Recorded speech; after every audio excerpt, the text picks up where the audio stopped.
दोस्तों, सनातन परंपरा में गाय, गंगा और गायत्री का बहुत ज्यादा धार्मिक महत्व है। मान्यता है कि गोमाता के शरीर पर 33 कोटि देवी देवताओं का वास होता है। गोमाता की सेवा एवं पूजा करने वाले जातक पर इन सभी देवी देवताओं की कृपा बरसती है। गो सेवा से न सिर्फ इस जन्म के बल्कि पूर्व जन्म के भी दोष दूर हो जाते हैं। प्रत्येक सुबह जब आपके घर में भोजन बनना प्रारंभ हो तो सबसे पहले बनाई गई रोटी को आप गोमाता के नाम से निकाल दें और भोजन करने से पूर्व गोमाता को इस रोटी को खिलाएं। यदि संभव हो तो काली गाय को खिलाएं। यदि काली गाय ना मिले तो सफेद गाय को भी आप खिला सकते हैं। प्रत्येक पूजा और मांगलिक कार्य में गोमाता या उनसे जुड़ी चीजें जैसे गाय का गोबर, गोमूत्र, गाय का दूध अथवा गाय के दूध से बना घी अवश्य शामिल करें। इससे आपको पुण्य फलों की प्राप्ति होगी। सनातन परंपरा के अनुसार जिस घर में गाय होती है उस घर से जुड़े सभी वास्तु दोष स्वतः ही समाप्त हो जाते हैं। किसी भी पूजा में गाय से प्राप्त पंचांगव्य युक्त पदार्थ का उपयोग अवश्य शामिल करें, क्योंकि पंचांगव्य के बिना कोई भी पूजा पाठ और हवन सफल नहीं होता। या दोस्तों, गो कृपा पाने के लिए प्रतिदिन, सप्ताह अथवा महीने में परिवार समेत एक बार गौशाला जाने का नियम जरूर बनाएं और वहां गाय को हरा चारा जरूर खिलाएं। इससे आपको शुभ फलों की प्राप्ति होगी और साथ ही साथ गौ सेवा और गौ पूजा से 9 ग्रह शांत हो जाते हैं और इनसे जुड़े दोषों का निदान हो जाता है। गर्मियों में गौ माता को पानी पिलाएं और सर्दी में गौ माता को गुड़ अवश्य खिलाएं। ध्यान रखें कि गर्मियों में गाय को गुड़ ना खिलाएं। अनेक देवी देवताओं को अपने शरीर पर धारण करने वाली गौ माता से जुड़े कई शुभ और अशुभ संकेत भी होते हैं।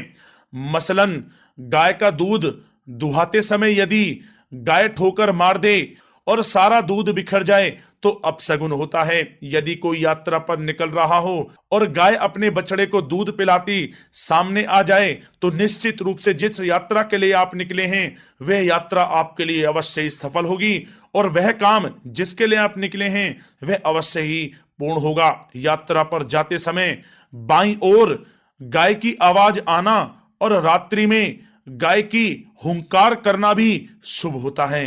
दोस्तों, साथ ही साथ गाय के साथ आप भूलकर भी ये काम ना करें, अन्यथा मिलता है घोर नरक और जीवन भर की परेशानियां।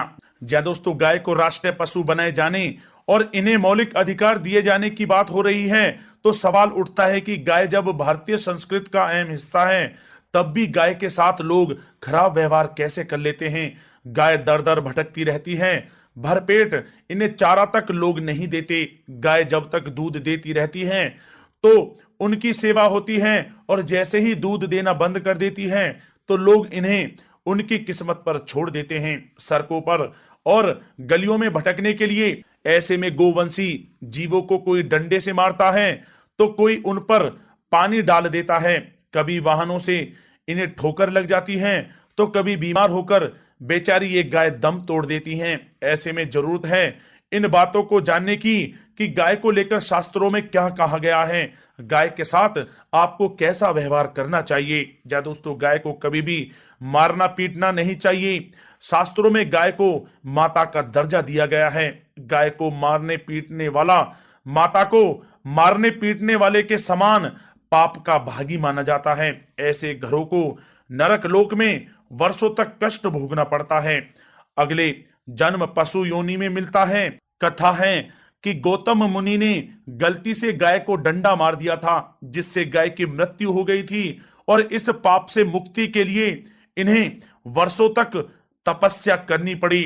भगवान श्री कृष्ण जी ने बैल स्वरूप में आए वृत्तासुर का वध कर दिया था, जिससे मुक्ति के लिए भगवान श्री कृष्ण को संपूर्ण तीर्थों को एक कुंड में बुलाना पड़ा और इस कुंड में स्नान से वह पाप मुक्त हो गए थे। या दोस्तों, साथ ही साथ जो लोग पानी पी रही गाय को भगाते हैं वे घोर पापी के भागी बनकर नरक भोगते हैं, ऐसा पुराणों में बताया गया है। जबकि जो लोग गाय के लिए प्याऊ और चारा घरा बनवाते हैं वह महाभाग्यवान होते हैं। ऐसे लोग घोर पाप से मुक्त होकर स्वर्ग पा जाते हैं और बड़े ही धनवान कुल में जन्म लेकर सुख भोगते हैं। और साथ ही साथ आराम कर रही गाय को कष्ट देकर कभी भी उठाना नहीं चाहिए। कहते हैं कि जिस स्थान पर गाय बैठी है वहां से नकारात्मक ऊर्जा समाप्त हो जाती है। गाय के बैठने की जगह को जो लोग नियमित साफ रखते हैं वे पूर्व जन्म में किए गए जाने अनजाने में पापों से मुक्ति हो जाते हैं और गोलोक में स्थान पाते हैं। गाय को डंडा मारकर उठाना, पानी डालकर उठाने से मनुष्य पाप का भागी बनता है और अगले जन्म में उसे दर दर भटकना पड़ता है। और साथ ही साथ शास्त्रों में बताया गया है कि गाय का दूध उसके बछड़े के लिए होता है। गाय के बछड़े से बचा हुआ दूध ही मनुष्य को लेना चाहिए, लेकिन कुछ लोग एक बार गाय को दूह लेने के बाद फिर से बछड़े के लिए बचा हुआ दूध भी दूह लेते हैं। ऐसा करना घोर पाप कहा जाता है। ऐसे दूध को दुहाने वाला और ग्रहण करने वाला दोनों ही पाप के भागी बन जाते हैं। दोस्तों, साथ ही साथ शास्त्रों में कहा गया है कि गोवंश यानी गाय और बैल के पीठ पर नहीं बैठना चाहिए। इनके पीठ पर बैठने से महापाप लगता है। ऐसे लोगों को नरक की यातना भोगनी पड़ती है। एकमात्र महादेव के अंश के उत्पन्न नंदी ही गोवंशी हैं, जिस पर स्वयं महादेव और महादेवी सवारी करती हैं, क्योंकि नंदी ने स्वयं अपनी इच्छा से महादेव की सवारी बनना स्वीकार किया था। और साथ ही साथ शास्त्रों में गाय के दान को बहुत ही महत्व दिया गया है, लेकिन ऐसी गाय का दान कभी नहीं करना चाहिए जो बूढ़ी और बीमार हो। कठोपनिषद में नचिकेता की कथा भी इस संदर्भ में है कि जिस नचिकेता ने पिता द्वारा बूढ़ी गाय को दान करने पर आपत्ति जताई थी, दूध देने वाली और बछड़े सहित जो लोग गाय का दान करते हैं वह महान पुण्य को प्राप्त करके स्वर्ग में स्थान पाते हैं। दोस्तों, साथ ही साथ सूर्य, चंद्र, मंगल या शुक्र की युति राहु से हो तो पितृ दोष होता है। यह भी मान्यता है कि सूर्य का संबंध पिता से एवं मंगल का संबंध रक्त से होने के कारण सूर्य यदि शनि, राहु या केतु के साथ स्थित हो या दृष्टि संबंधी हो तथा मंगल की युति राहु या केतु से हो तो पितृ दोष होता है।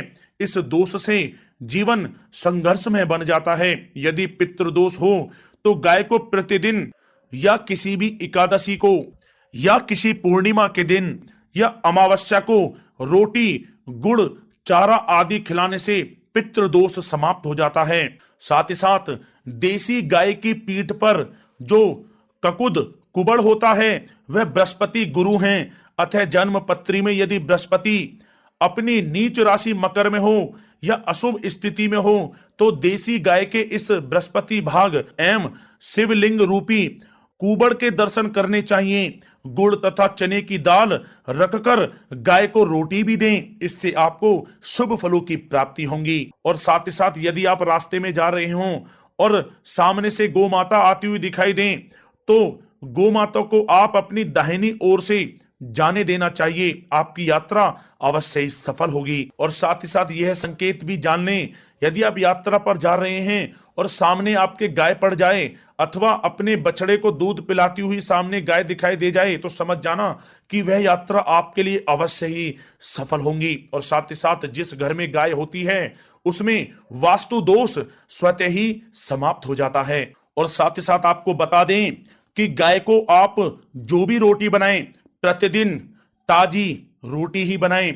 गाय को अगर आपने रोटी बनाई है तो कोशिश करें कि उस रोटी को आप तुरंत ही गाय को दे दें। अगर आप उस रोटी को रख देंगे और उस रोटी को अगले दिन देंगे तो वह रोटी बासी मानी जाएगी। गाय को कभी भी बासी रोटी ना दें, इससे घर में नकारात्मक ऊर्जा वास करती है और जो भी कार्य आपके बनने वाले होंगे वह कार्य भी आपके बिल्कुल भी नहीं बनेंगे। इससे आपके घर में हमेशा दरिद्रता का वास रहेगा और आप जिस भी कार्य को करेंगे उस कार्य में आपको हमेशा असफलता ही हाथ लगेगी। इसलिए कोशिश करें गाय को रोजाना ताजी रोटी बनाकर खिलाएं और रोटी को बिल्कुल ना रखें, बासी रोटी गाय को ना दें। और साथ ही साथ सड़ी गली चीजें गाय को नहीं खिलानी चाहिए कि घर में कोई फल है, कोई सब्जी है, सड़ जाए तो लोग क्या करते हैं, गाय को खिला देते हैं। नहीं, ऐसा नहीं करना चाहिए। ऐसा करने से यदि आप गाय को खिलाते हैं तो और आप पाप के भागी बन जाते हैं। आप बिल्कुल भी सड़ी गली चीजें गाय को ना खिलाएं। और साथ ही साथ आप आटे की 11 लोइयां बनाकर उनके ऊपर हल्दी लगाएं। इसके बाद आप उन 11 लोइयों को एक एक करके गाय को खिलाएं।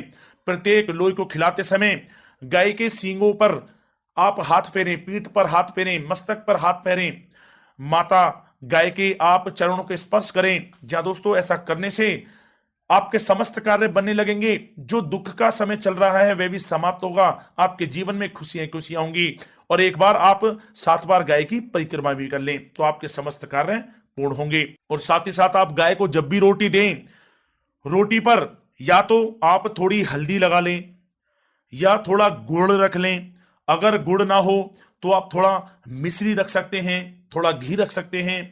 जहां दोस्तों गाय को कभी भी सूखी रोटी ना खिलाएं। सूखी का मतलब गाय की जो रोटी रखें खिलाएं उस पर कुछ ना कुछ रख कर खिलाएं। हल्दी रख लें, गुड़ रख लें, मिश्री, घी या जो भी रख लें, मतलब खाली रोटी नहीं खिलानी है। ध्यान इस बात का रखें, जब भी आपको शुभ फलों की प्राप्ति होगी।